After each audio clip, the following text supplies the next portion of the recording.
Hi, I'm Hannah, and this is the work I did on Plinky Plonk.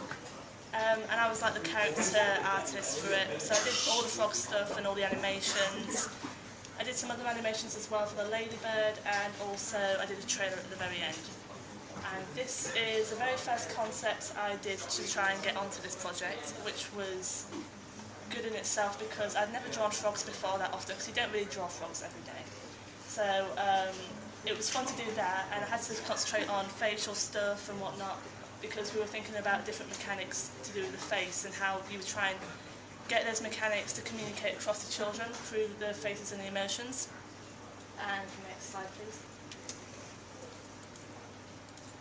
And then I went on to doing a different style slightly, where I had to look at more references for frogs, because like I said, I haven't drawn frogs that often before, so that was a big learning curve for me. I think the main mechanic was the whole jumping thing, so I had to look at a lot of YouTube videos for that and just find out how to do the different frames for the animating, because I'd never done animating either, so I was pretty much learning quite a lot on this. And I sort of stuck with the green idea for a little while, because most frogs are green, and you sort of stick with the normal idea for that.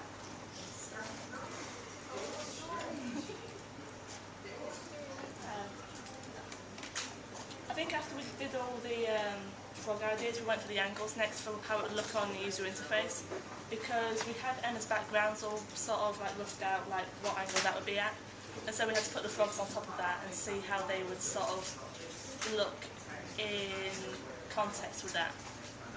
And it was really good to look at this, because you'd have to think about perspective and how you'd be able to measure distance when they're jumping on the screen. And I think in the end we just went for the top middle idea, because it's easy to animate, it's easy to judge distance between hopping and jumping, and it sort of works with the backgrounds and stuff as well, so it was quite simple to just start off with that sort of thing.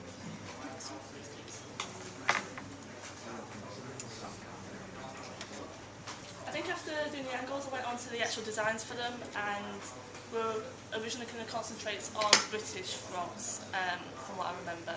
So it was all very natural colours and all very true to reference, or as true as I could get them.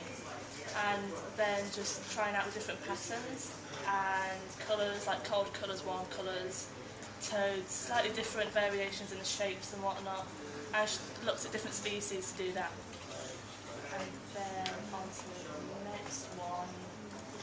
I went for something a little bit different, where it was a slightly more colourful frogs, because you're doing this for children and you feel like you want to catch their eye a little bit more. So we went for something a bit more tropical, I guess, a bit more exotic, and it was from then on we just sort of went for all splashes of colours and just completely went crazy with that. I think in the end I went for the blue frog, but like the shape of it, but yeah, and then we went and changed all the colours for that one. So.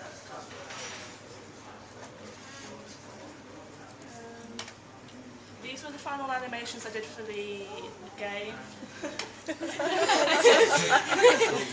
No.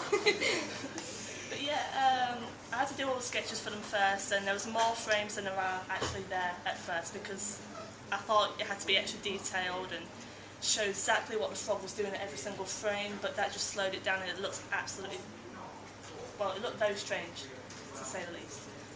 But you had to cut down the frames, and then had to look at some reference, and looking back at it now I could probably do a few more things with it, but in the end I had to hand paint them all bit by bit, and then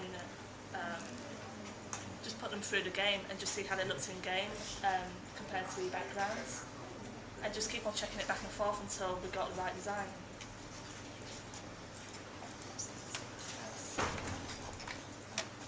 Yeah, it's a ladybird animation I did as well, which was a little bit easy to do, because it's a smaller thing in game, and so you don't see it that as big as the frogs on the iPad.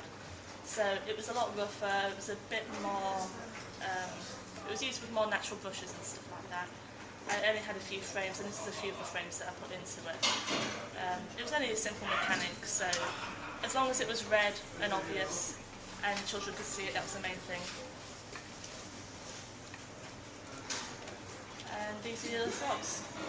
And they're just sort of they're doing different things there, which are to do with different animations, like blinking, breathing, and also a frown if you get the notes wrong. I can't remember if that's in the final one or not, but it was just like extra little animation frames to do as I went along.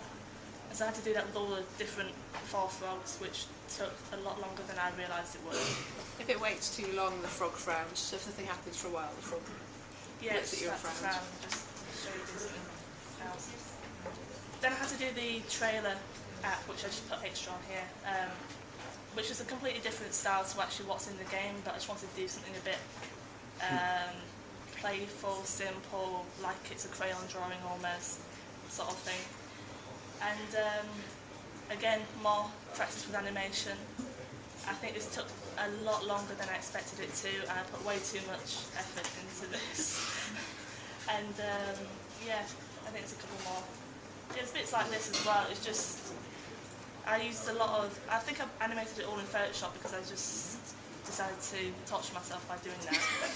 And I think that just took me quite a lot of time, but it was worth it in the end, and it was a huge learning curve. Yeah, so that's the last one. And that's one of the trailers. But yeah, that's pretty much it from what I did, but just to take into context all the concepts and how they have to communicate the mechanics well enough for little children and stuff, and that's what the big challenge was for this sort of thing. So yes, there we are.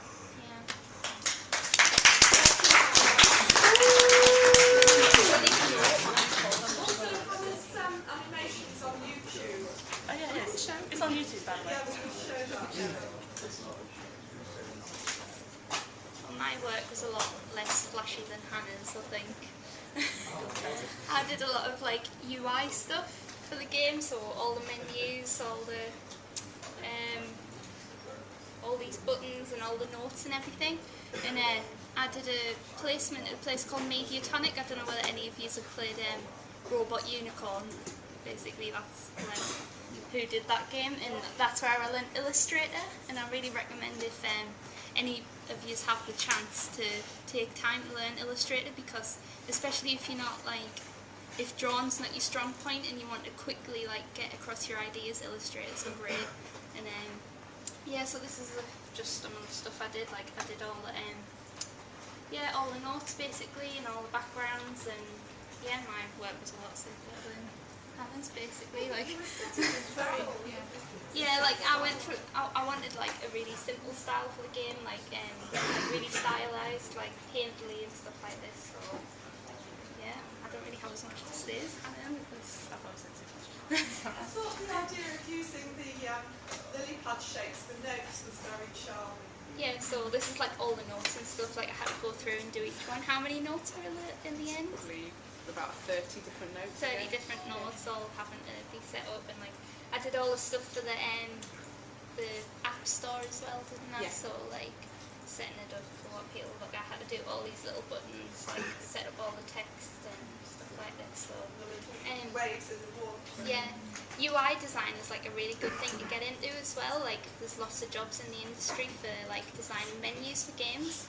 And there's a lot of tutorials and stuff, and it's a really fun thing to do as well, because you've got to think about the design, but as well you've got to think about how the user's going to interact with the menu and if they know where they're going and stuff like this. So yeah.